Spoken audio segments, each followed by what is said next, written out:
ಜಿಲ್ಲಾ ಉತ್ಸವ 2024 ಕೊಪ್ಪಳ ಜಿಲ್ಲಾ ನಾಗರಿಕ ಸಾಂಸ್ಕೃತಿಕ ವೇದಿಕೆ ಹಾಗೂ ಪತ್ರಕರ್ತರ ವೇದಿಕೆ ವತಿಯಿಂದ ಸರ್ವರಿಗೂ ಸುಸ್ವಾಗತ.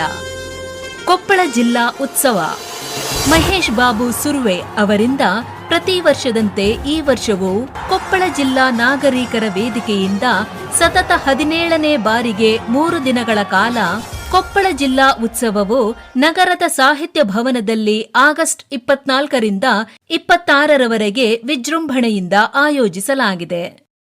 ಜಿಲ್ಲೆಯ ಜನಪದ ಸಂಸ್ಕೃತಿಯ ಪರಂಪರೆಯ ಪ್ರತಿಪಾದನೆ, ಯುವ ಸಾಹಿತಿಗಳ ಪ್ರತಿಭಾ ಪೋಷಣೆ, ವಿಶಿಷ್ಟ ವಿಭಿನ್ನ ರೀತಿಯ ಕಾರ್ಯಕ್ರಮಗಳ ಅನಾವರಣ ಕೊಪ್ಪಳ ಜಿಲ್ಲಾ ಉತ್ಸವದಲ್ಲಿ ಮೇಳೈಸಲಿದೆ.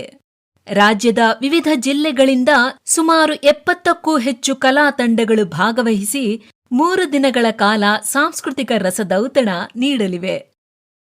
ತಿರುಳುಗನ್ನಡ ನಾಡು ಅಂತ ಕರೆಸ್ಕೊಳ್ಳೋ ಕೊಪ್ಪಳ ಜಿಲ್ಲೆಯ ಬಗ್ಗೆ ನಿಮ್ಗೆಲ್ಲ ಎಷ್ಟು ಗೊತ್ತಿದೆಯಾ? ರಾಮಾಯಣ ಕಾಲದ್ದು.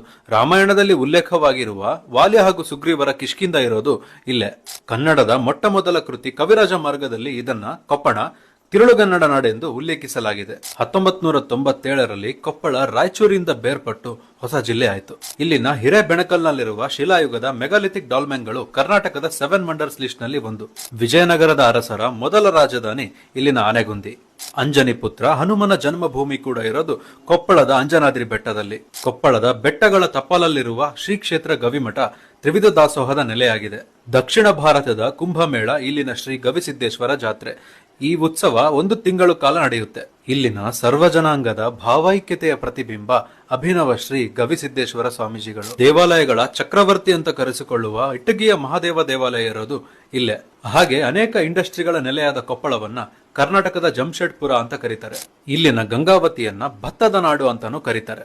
ಕನಕಗಿರಿಯ ಕನಕಾಚಲ ದೇವಸ್ಥಾನ, ಕುಕನೂರಿನ ನವಲಿಂಗೇಶ್ವರ ದೇವಸ್ಥಾನ ಹಾಗೂ ಹುಲಗಿಯ ಹುಲಿಗೆಮ್ಮ ದೇವಸ್ಥಾನ ಇಲ್ಲಿನ ಪ್ರಮುಖ ಧಾರ್ಮಿಕ ಕೇಂದ್ರಗಳು. ಬಹದ್ದೂರು ಬಂಡಿಕೋಟೆ ಹಾಗೂ ಮುನಿರಾಬಾದ್ನ ಬ್ಯಾಕ್ ವಾಟರ್ಸ್ ಇಲ್ಲಿನ ಕೊಪ್ಪಳ ಜಿಲ್ಲೆಯ ಐತಿಹಾಸಿಕ ಸಾಂಸ್ಕೃತಿಕ ಪರಂಪರೆ ಹಾಗೂ ಸ್ಥಳೀಯ ಗ್ರಾಮೀಣ ಜನಪದ ಕಲೆಗಳ ಅನಾವರಣ, ಜಿಲ್ಲೆಯ ಪ್ರತಿಭಾವಂತ ಪ್ರತಿಭೆಗಳ ಪ್ರತಿಭಾಶೋಧ ಮಾಡುವ ಉದ್ದೇಶದಿಂದ ಈ ಕಾರ್ಯಕ್ರಮವನ್ನು ಆಯೋಜಿಸಲಾಗಿದೆ. ಈ ಕಾರ್ಯಕ್ರಮಕ್ಕೆ ತಪ್ಪದೆ ಎಲ್ಲರೂ ಭಾಗವಹಿಸಿ ಕಾರ್ಯಕ್ರಮವನ್ನು ಯಶಸ್ವಿಗೊಳಿಸಿ. ಸರ್ವರಿಗೂ ಸುಸ್ವಾಗತ. ಅಂದದ ಬೀಡು ಚಂದದ ನಾಡು, ಕರುಣೆಯ ಗೂಡು ನಮ್ಮ ಈ ಕೊಪ್ಪಳ ಜಿಲ್ಲೆಯು ನೋಡು.